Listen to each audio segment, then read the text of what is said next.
we'll talk about the American dream. I ended up with more money in the bank when I completed college than I had when I started.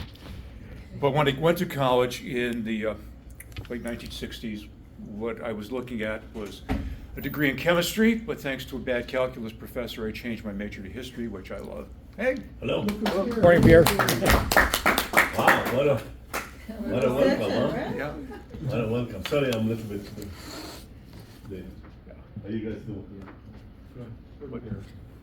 But the long story short was that I changed my major to history, and at that point, immigration and ethnic history was just beginning. And so I felt that I would like to study something that related to me, because when I opened the textbooks, I couldn't find anything really strong on immigrant groups. The ones from the Ellis Island era, the ones post-Ellis Island, you couldn't find them. That's all changed now. But what Ken asked me to talk about is the American dream, and I decided to go over this in a very, very broad swath. Is it American or is it universal? How has it changed over time? And, let's see. Defining the dream. These are three definitions that I dug up off the internet. One is from the Oxford Dictionary, another one is from Webster's, I forget what the third one is. The values and social standards that people traditionally try to achieve in the U.S., such as democracy, equal rights, and wealth. So we've got a combination there. It's democracy and wealth. The belief that America offers the opportunity to everyone of a good and successful life achieved through hard work. Okay, this is all resonating with us, right? An American social ideal that stresses egalitarianism and especially material prosperity, also the prosperity or life that is the realization of this ideal. So essentially what it's saying is the American dream is you come to a place where you have personal liberty and you have the opportunity to make a prosperous life for yourself and to live a good life. And I want to pick on that a little bit. So that's the dictionary definition of what it is, and I could just leave it like this and walk out and say I'm done. But I guaranteed Ken a half hour at least. Is it an American dream or is it a universal human dream? I'm going to play with that in a couple of ways. And I want to look at this broadly. Now, does it exist before America? Fertile Crescent and the Nile Delta. I mean, those were areas in ancient history that people wanted to go to because they gave prosperity and life. Liberty was another issue, but if you look at that, they're part of a longer human desire for a good life. Now, you could go back to the Christian Old Testament, and you can go back to the Garden of Eden. That's the lost dream.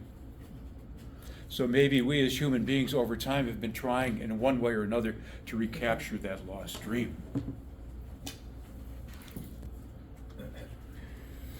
The Promised Land. This is a painted image of the Promised Land. Promised to whom?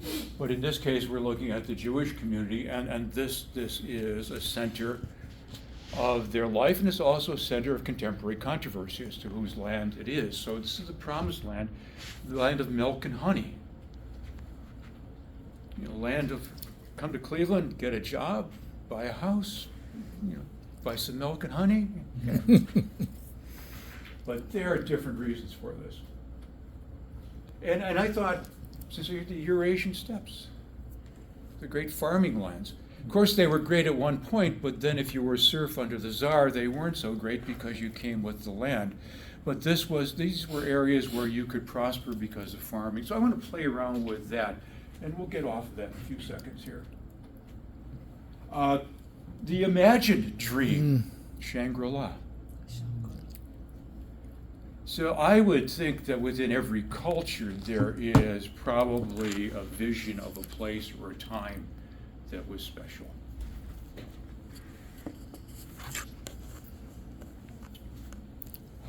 Then there's the New World. And I think this is a fantastic topic to talk about because the Americas were not known to the Europeans until the explorers came out.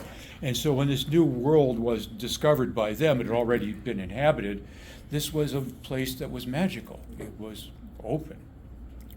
It held riches, it held opportunity, and I think this is where we really start in our own American dream with the New World. But if we're looking at the New World, we have to realize that there were already people here by the time Europeans came. So we're looking at the migratory patterns estimated into coastal route, 20,000. We're still debating how many years back indigenous people came to the New World. And of course, almost every immigrant group I know, ethnic group, in order to prove their Americanness, wants to get somebody here, I'm sorry if you're Italian, before Columbus. Okay, all right. You know, so the Turks are talking about the Melanesians, so we get all this, who discovers it. But there were people here, these are all the native populations that listed here. So my thought is, you know, what was their image of this land? Was it bountiful and plentiful? We know that there were waves of Native American migration. There's some speculation that the mastodons and the great animals here were wiped out by them, by consumption, but this was another place, and they had their dreams and opinions of it. But I want to get into that European aspect, okay? And this is the starting here.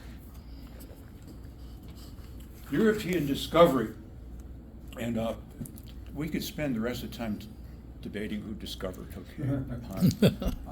So I'm just going to go on to the East Coast, and I'm going to deal with the British and the Spanish coming in. And these are some of this is the town of Secota. This is in Virginia, and this is as it was drawn when people came, yes.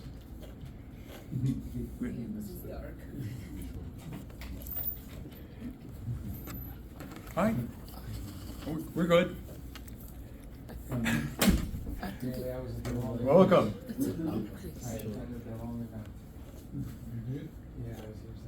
When the fossil event? Oh, yeah. I've been there too. Yeah. Was it again? Yeah, I've been there since 9 o'clock. Really? No.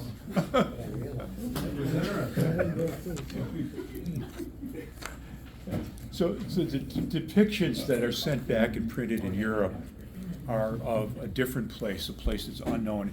And for those people who are coming from Europe, they're looking at essentially a landscape that is abundant, but it still has people, and we get into this conflict between indigenous people and Europeans. But for Europeans, this was a whole new world. And we all know the story that discovery was supposed to be the route to India, but it was interrupted by a couple of continents. Those continents then were discovered, and they became magical places. Magical for some Europeans, not all Europeans, and certainly not magical for the indigenous people here. So these are really two kind of cool engravings. Years ago, there was an exhibit at the Cleveland Museum of Art on the New World. And so what were the two early American colonial dreams of the New World? Just put these out here. One was gold. And the other, and this basically depicts a French Jesuit missionary working with Native Americans in Canada. The other was religion and conversion. And so what, for the Spanish explorers, converting people to Catholicism was something that they had to do. That this was the movement of Catholicism. And we're looking at Europe that, of course, had gone through the wars with the Muslim empire, so you're looking at a Catholic. So these are two major factors of the early explorers, that this is a land where we can convert, and this is a land where we can grow rich. That's a simplistic view, okay, but I thought I'd be simplistic here.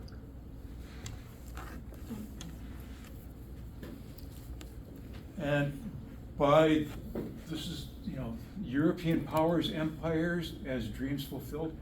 And when you get into the 16 and 1700s, you're looking at conflicts in Europe that begin to find their way into the New World and claiming this land is a source of power for them. And so the colonies here, Louisiana, French. This is claimed by New England, but then the Spanish. So you have these basically the French, the Spanish, and the English are looking at these, and they need to colonize them to make them prosperous. And the interesting story about the English colonies, if we want to start with that, and we'll get to that in a second, is that it was not easy to get colonists into Virginia at first. It was problematic, and indentured people came in. The roots of the current American dream, and I'm going to put those into the English colonies.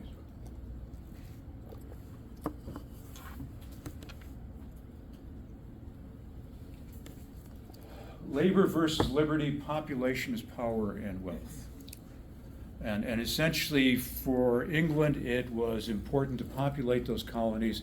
The colonies then became part of an empire which provided timber and whatever else for the British.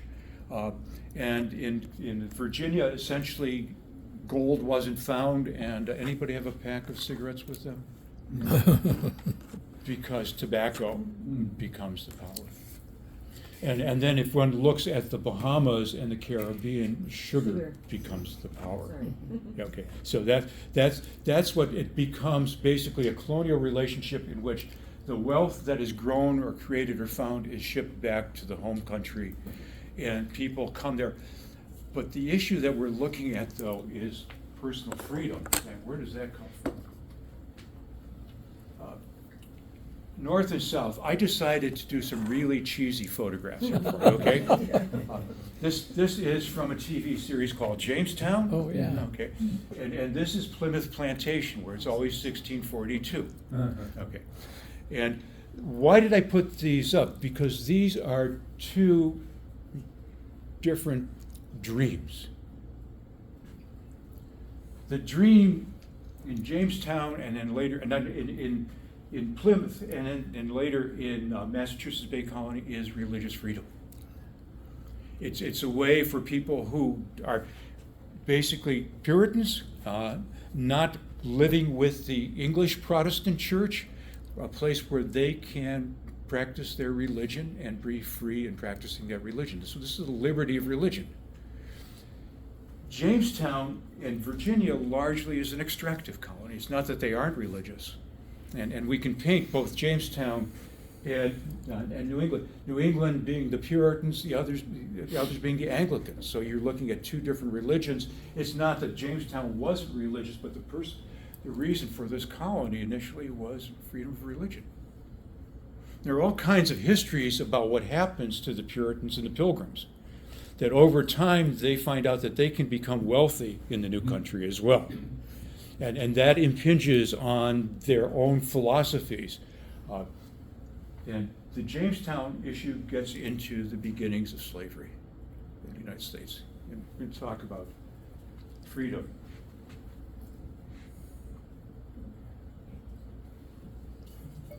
Colonial America and the importance of people. How to attract an asset. Immigration, migration. If people don't come over on their redemptioners. Basically, you get a passage on a ship, and then you work for somebody until you've made enough money to pay the ship off. You've redeemed yourself. And the other's indentured servants. You come over and you supposedly work for somebody for a set number of years, and when you complete your indenture, you are given a gun, you're given some clothing, and you're set off to be free. That's the promise of indenture. It's not the reality of indenture. And then chattel slavery. And so this is what we're talking about with the 1619 project, and that is Africans being brought over initially as indentured servants, but then eventually being converted to chattel slavery. Chattel slavery means there's no indenture. Your children belong to the person who owns you. So that begins this other strain that still troubles the United States here. This is to go to the flourishing province of Maryland, indentured or redemption servants, 6 healthy men that understand farming and husbandry business. They must be sober and accustomed to labor. If one of them has a wife that is industrious and used to a dairy, it will be more agreeable, as this is the served gentleman on his own private estate. So this is the advert to come on over. Look at London, look at England at this point of time, and you might see people who are saying, well, maybe I'll take this because it's pretty miserable here. That's for sure. So not Dickensian yet. Yeah. This is slave ships. And there's a long history of slavery in the Western Hemisphere. And what happens with slavery in the Western Hemisphere, different from what I call classical slavery in Rome, or slavery in the Ottoman Empire, or slavery within Africa, is it becomes part of the capitalist system. That slaves become property, they become wealth, they generate more wealth. And that's what leads to it. So one of the things about slavery beginning in the New World is the fact that it's on the cusp of a growing capitalist system, and it becomes an incredible part of it. And this is a very standard drawing of a slave ship. You'll be here till noon, but when I was teaching in Turkey, I taught in Turkey twice. I was teaching American history there, and I would have my students act out American history. As a matter of fact, when I did Virginia for them, I brought back cigarettes and tore them open, put them on the counter, and afterwards all the kids were grabbing the good butts that weren't but they had to act out, and so I had one young woman up. I said, "Well, you're going to run a slave ship, and you've got a decision to make. It's called tight packing or loose packing. In tight packing, you get as many bodies into the ship as you can, but you're going to lose more on the way over. Loose packing, more will survive. It's your, how do you reconcile? Which one do you want to do?" And she broke down in tears and said, "I can't do this." So I don't want to go on. All of this is occurring at the time of the Enlightenment. I think the Enlightenment is incredibly important, coming out of Western Europe, particularly England, and two figures in the Enlightenment, Benjamin Franklin and Thomas Jefferson. And I would also put Alexander Hamilton in here, and we could do part of the show for you. But we're looking at an evolving philosophy of personal and individual freedom among both of these people. And ironically, Franklin had a black enslaved servant, but he became part of an anti-slavery society. But he was very much about science. He was very much about individual liberty. He's one of the people that's central to the revolution. Thomas Jefferson, slaveholder, but an incredibly brilliant person. And Jefferson is, all men are created equal.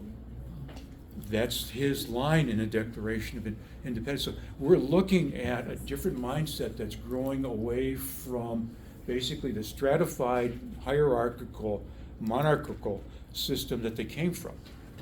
Individual liberty. So this is the first thing that this is from the colonies on.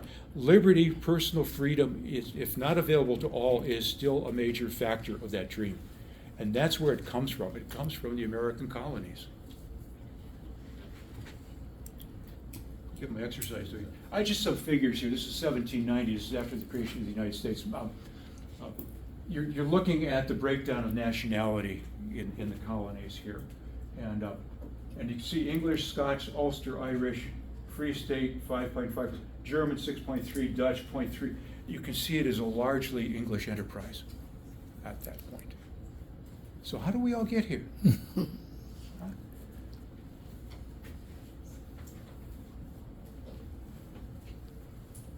Ideas of new nation. Concept of America as a place of freedom for all dates from the nation's origins and plays as a counterbalance to the concept of population as simply a resource.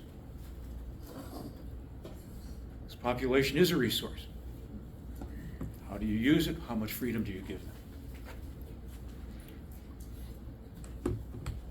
These are some statements from early Americans about what they thought America was going to be. I love these. Thomas Paine, who was a radical. Europe and not England is the parent country of America. This new world hath been the asylum for the persecuted lovers of civil and religious liberty from every part of Europe. Herman Melville, Moby Dick. Our ancestry is lost in the universal paternity. So this is basically, we are from everyone. Joe Barlow, who was the poet of the American Revolution, said, I love this, what Americans think is what Americans are. And Jonathan Edwards, going back, the glorious turns the United States as the colonies, the glorious renovator of the world.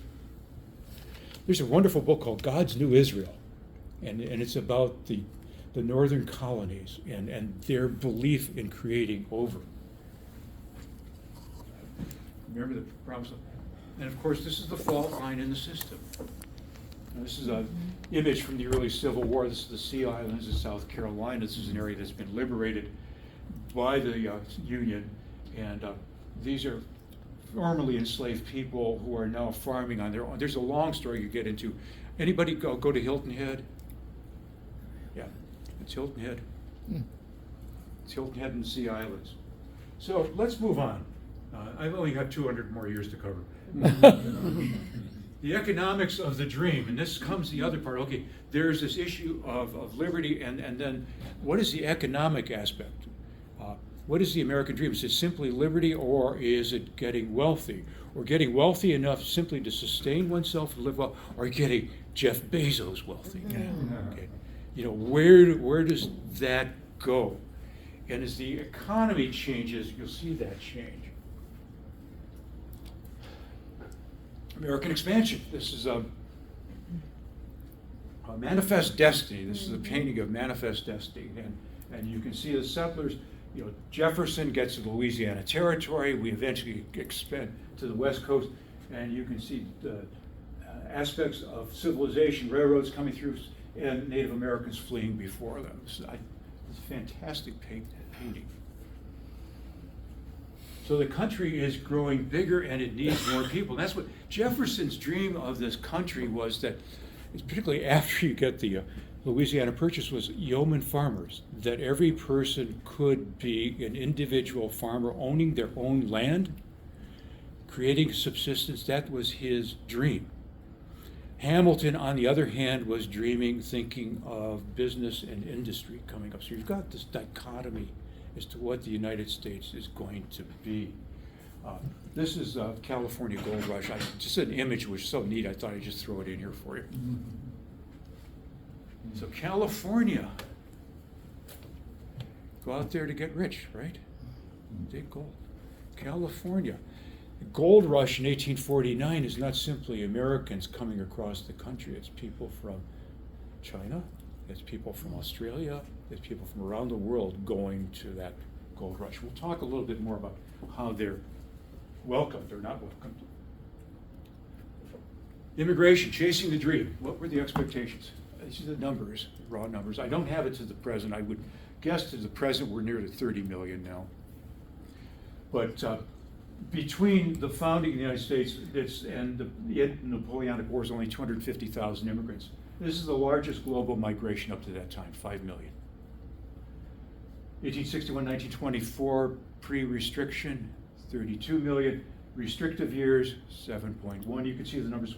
And this, so there's an attraction here. What are they coming from? And I'm going to play a couple of games with you here. Changing economy. These are Swedish farmers. So many people came out to have farms. The interesting story I always tell that in the German states, before the creation of Germany in 1871, before the American Civil War, there were newspapers called Wegweiser newspapers, Ausländer Zeitungen, and then Wegweisers were guides to the United States, little things that you could find out where you could buy land, information coming back and forth. And Germany at that point, the states in Germany, there were things happening. Business was killing small industries. Clock makers were being replaced by manufactured clocks. And so farming was a draw, and many of the Scandinavians in this picture are up in Minnesota and that area, so they come over for the land. There's a wonderful film ages ago by Liv Ullmann. It's called The Immigrants. Yeah. And when the Scandinavian settlers come into Minnesota, they dig down and all they find is good soil, more good soil, centuries of good soil, and they're amazed because they're coming from lands that have been depleted. So that's one of the draws of the Americas. But this is already morphing by the end of the Civil War and into an industrial economy. I could ask those of you who have ancestors here, how many of them worked in industry in Cleveland? How many of them were farmers? Farmers in the backyard? No, their own farm, no. And this is a symbol. This is the symbol, isn't it? This is the statue as it was erected in Paris before it was shipped, and you know the story about it. The French gave us the statue, we had to build the pedestal. We were a little slow in building the pedestal, but thanks to a Jewish immigrant named Joseph Pulitzer, who solicited money from everybody, we built the pedestal and the statue came here. This statue had nothing to do with immigration. It was basically post 1870s, was after Napoleon III had been kicked out of France as emperor, and the Republic had been established, and Le Bouillet and the sculptor, basically Le Bouillet was the man who envied America because America had just ended slavery and the Civil War, and he wanted to have a Statue of Liberty facing Europe, enlightening the world. Oh. But that would change. You know why it changed? Because so many ships came into New York and the immigrants saw it and it became interpreted as that. And one of the things you can hardly see on the statue today is that under her feet is a broken shackle and a chain. And that is a symbol of breaking slavery. So this is Europe looking at America as a symbol of liberty. That's what we become.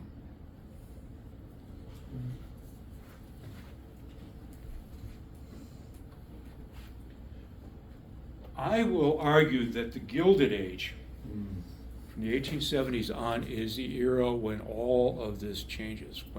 When many people, when we no longer welcome people simply because they want liberty, but because we need cheap labor and plentiful labor in the factories. And it's an era when you begin to get these massive fortunes built in the United States. And this is, I think the next picture is right here. This is one of the cartoons of the era from British magazine. It's called Puck. Oh, yeah.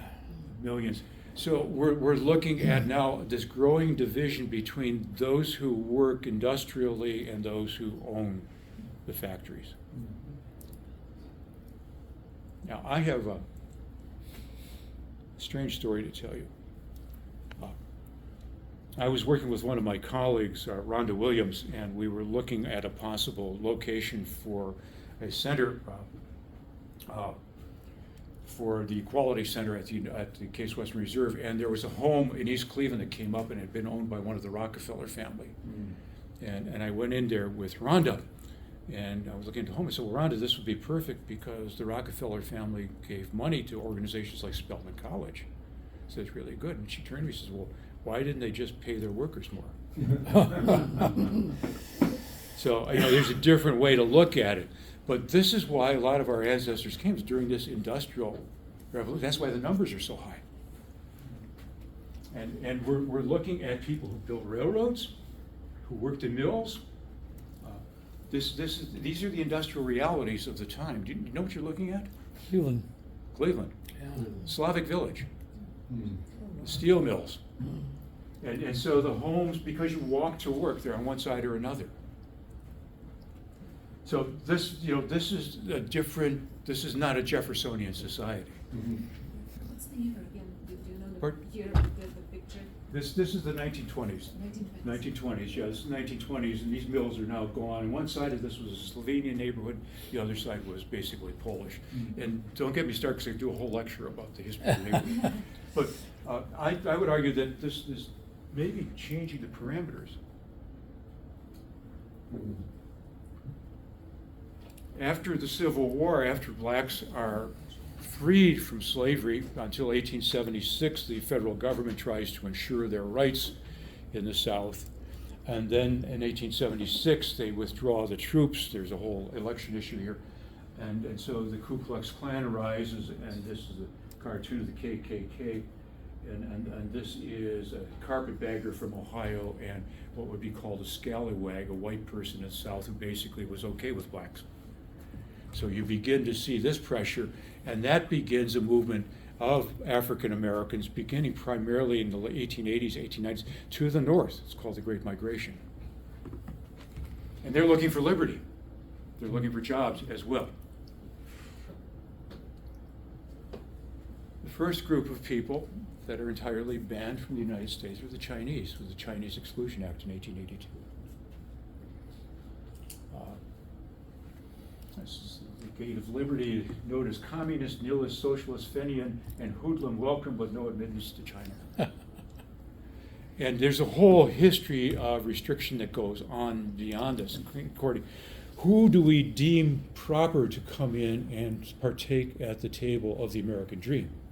Well, no longer the Chinese, and then in 1907, we create it's a gentleman's agreement with Japan, which basically Japan, which is a powerful empire, it's just defeated Russia, negotiates with the United States, and they agree not to give passports to male Japanese workers to come to the United States. Okay, and then in 1917, there's the Literacy Act passed because the belief is that if people can read or write in their own language, they shouldn't come. And that would stop many of the Southern, Central, and Eastern Europeans from coming. So we'll get to so this is the beginning of filtering who could live the dream. What was the reasoning behind not allowing the Chinese come in? Racial? Economic? Numbers? Well, the numbers coming in, but the complaint, there's a man named Joseph Kearney, he was a Sandlot orator in California, basically saying no white man can work for the wage a Chinaman works for. And that, and there are all kinds of mythologies about what they eat, what they do, and whatever else. It gets sexualized, everything else, and basically, and the time when that act is created, we had an agreement with the Empire of Japan that was abrogated of China, I'm sorry, the Empire of China, abrogated in order to do the Exclusion Act. Now that act was enforced for a particular period of time, but it lasted until 1943. And in 1943, it was rescinded. Why was it rescinded? Well, we were at war with Japan, and China was our ally. Yeah. Okay? There's no simplicity in what goes on here. Yes? Just a quick question. Going backwards also, this huge migration or Build America idea, how was that advertised to the world to begin with? Oh, it's a good question. Really good question. Newspapers, it was basically people sending letters back and forth. You have what's called migration change. Somebody comes over, let's say in the 1880s, and finds a job, and they write back home, goes over by steamship, okay, because you've got good transportation, unless you're on the Titanic. Those great steamships were not about wealthy people, they're about making money, taking people back and forth.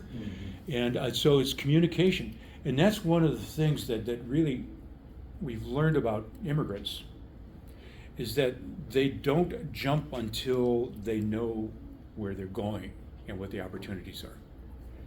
Refugees are stuck, they have to jump. Yeah. So immigrants are smart in the way they move, so that's what happens. And so you get that movement here, yeah. So They Jeff, wanna so you also, survive. you well know, you also had business people, so you had patrons, in our case Italians, and so some of that, you could say it was a migration chain, people from the same village coming, and you could talk about that in terms of Cleveland.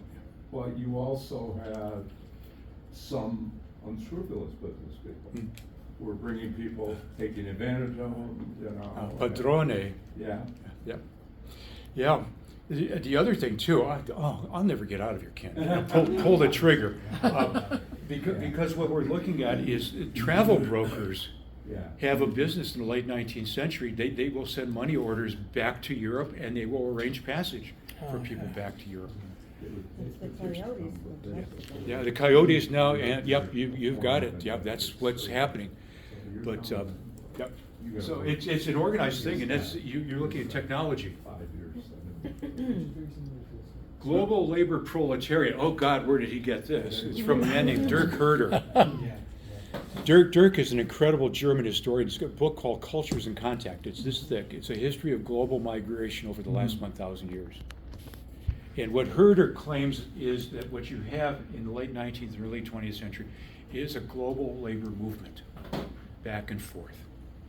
And this begins to pick away at one aspect of the American dream. 2 books. Thomas Archdeacon, And this is really important because Archdeacon has an appendix in his book, and it talks about percentage of immigrants from each country that returned home. Yeah. And this is round trip to America, the immigrants returned to Europe. So there was a back and forth flow, and the estimate is that 1/3 of the immigrants who came roughly between 1870 and World War I went back or went someplace else. And to live like a pawn. Yeah, I'll make enough money, I'll go home and I'll live like a lord. And so money is going back and forth. So this kind of pushes a little bit, you know, oh, where's the American dream? Don't they want to stay here and vote? Or what, you know what? This is a complex issue. My grandparents stayed, okay. They could have gone back, you know, I don't, what? Consequences of war. Okay, let's move forward. I'll finally get to a point where we want to be, hopefully. World War I, the pressure is on. Foreigners in the country. This is, you can read this. This is a very famous poster from Cleveland. It's in 6 different languages. And guess who's teaching the parents? You can tell they're old world, right? Yeah. A babushka and a mustache. Yep. I used to have a mustache, Ken. Yeah, I said no. So this is pushing Americanization during that war. After the war, when the Literacy Act doesn't work, because when the immigration starts after the war, guess what? Only 4,000 people who are coming can't read or write in their own language. And you're looking at a large flow of Jews from Eastern Europe coming over, and hugely illiterate. So they create the Quota Acts, which basically put an overall limit number on who can come. And the acts are basically worked out so the largest quotas go to people from Northern and Western Europe. Southern, Central, and Eastern Europe are not there. Okay, they're there, but they have small quotas. And also that 1917 Act creates something called the Pacific Barred Zone, which covers a good part of Asia. It gets loony. All right, so we're here. Depression, World War II, and the contemporary dream. This is when the contemporary dream comes up. It's a very famous picture, Depression era.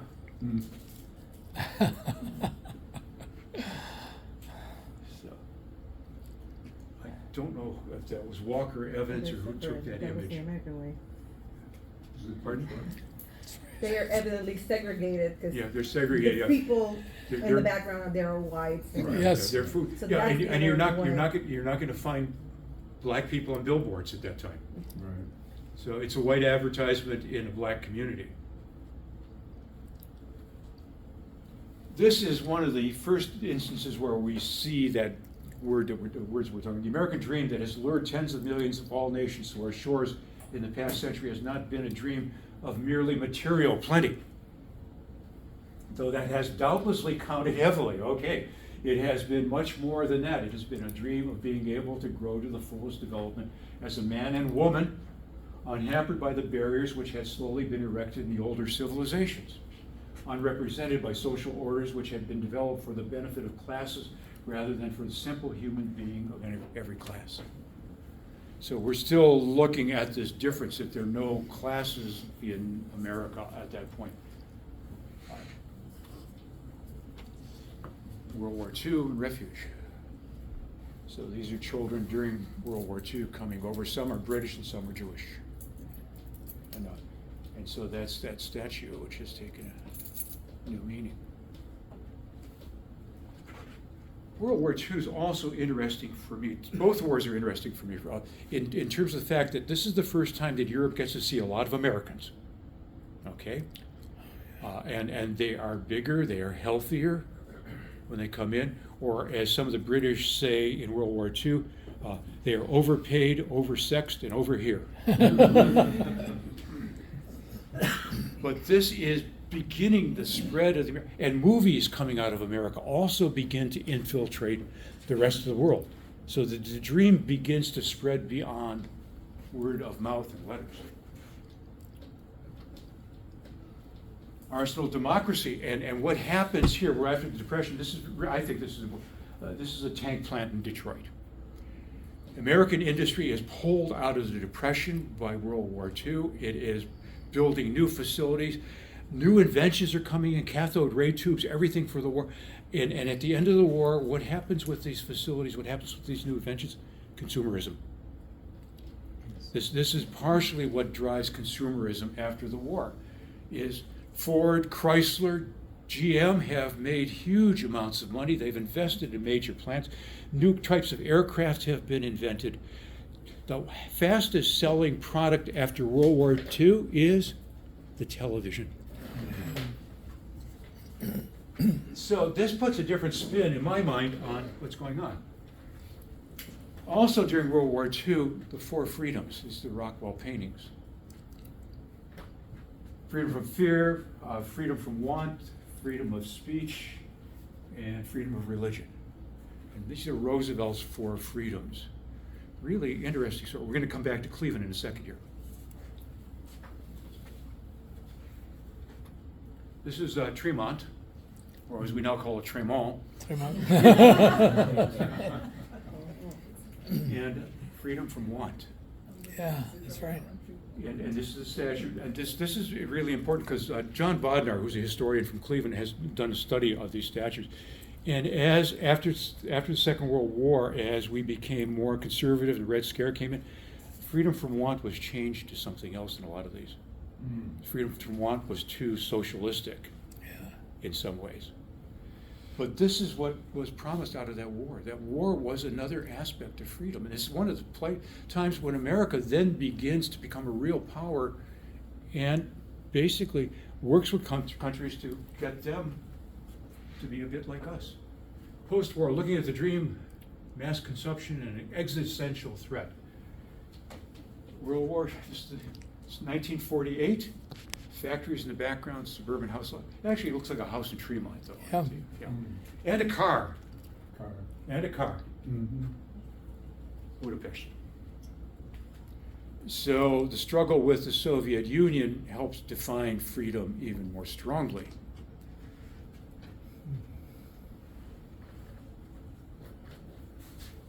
These are advertisements from the time period.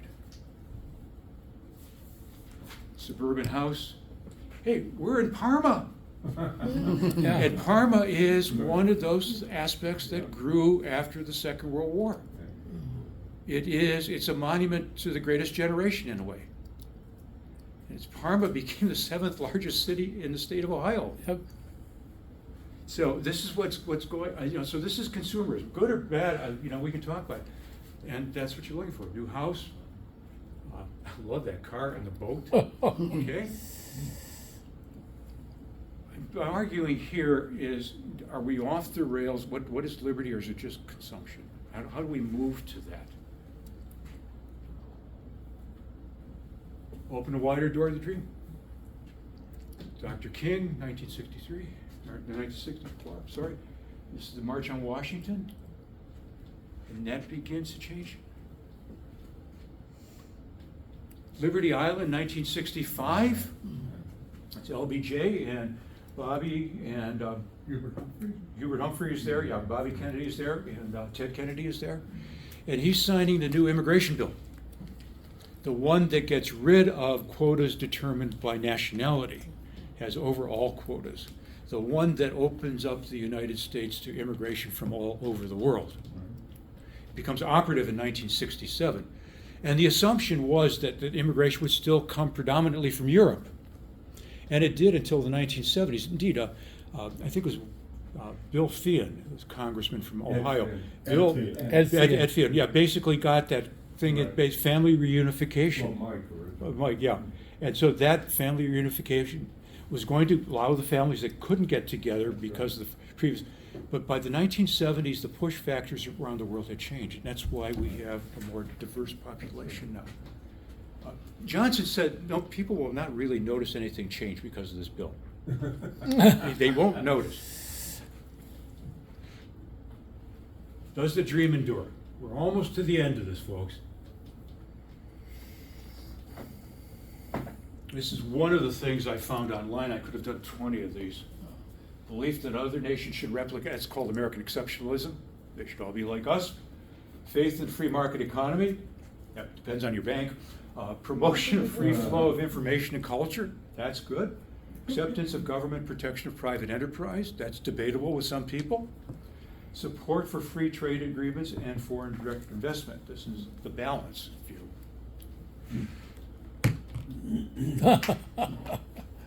I just like this one. That's Lady Liberty, I think, so, yeah. Yeah. I mean, what I'm asking here, and that's what we have to have a discussion about, is where does the American dream stand now? Yeah.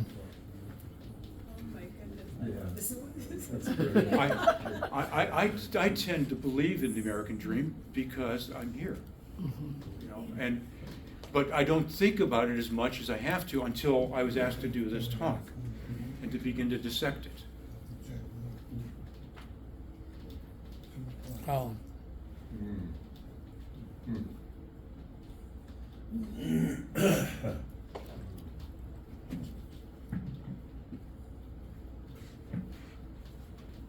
Persistent dreamers.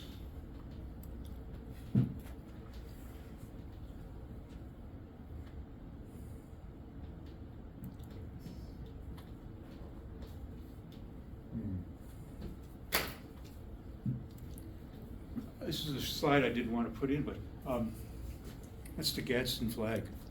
Yeah. If you watched January 6th, you saw a lot of those. I decided not to put that up. This is one during the Obama period where it is up. This is the concept of liberty. This started out as, it's basically liberty, and it's been co-opted. But the interesting thing here is, okay, this is the United States, and this is an anti-Obama, anti-healthcare protest with the Gadsden flag. This is Turkey. oh, Mm. LGBT in Turkey appropriate, looking at a United States symbol, liberty. Mm. You can't see it well here, but this is Russia. It's a Gadsden flag into the Russian flag. jeez. So if we want to talk about the American dream, that flag, which I would argue has been misappropriated and used badly, does get to a core aspect of it, individual liberty. Take my liberty and I will sting you. Yeah.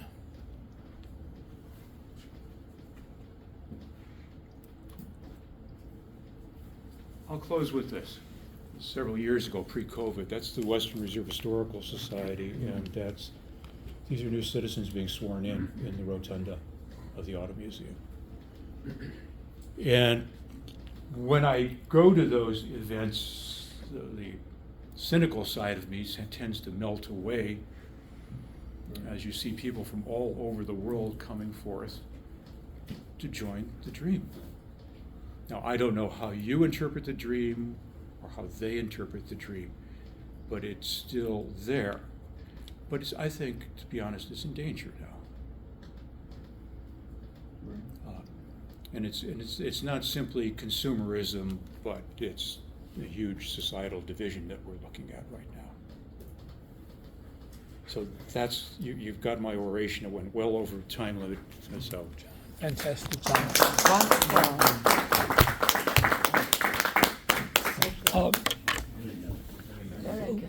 Let's have both Elia and Nathan now make some comments, and then we'll open up to everybody. So let me introduce, first of all, Elia Burgos. And Elia, met her some time ago, but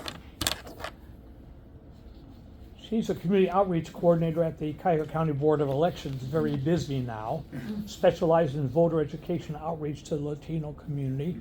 As a community outreach coordinator, she partners with grassroots organizations and media to provide voter education and election information in the Spanish language. She's also the Board of Elections coordinator for National Voter Registration Day. Mrs. Burgos has a bachelor's degree in political sciences and a Juris Doctor from the University of Puerto Rico. In addition, she possesses a master's in legal studies from the Cleveland Marshall College of Law, specializes in cybersecurity and data privacy law, where she became the first student to receive the Weston Scholar Award from the International Association of Privacy Professionals. Elia is currently preparing to get certified as CIPP. I mean, this is all kind of Yeah, I already did that. She did. She's hoping, I'm hoping about the bar exam. Do you take the bar? I'm taking the bar exam in Okay. July. She was born and raised in Puerto Rico. Where's Puerto Rico? Is that part of America? Near west side of Cleveland. She's lived in Cuyahoga County since 2018 with her husband Steve. So let's have Elia. Thank you so much for having me. Let there be light. Dr. Grabowski, I'm without words. This was an amazing presentation, and it's there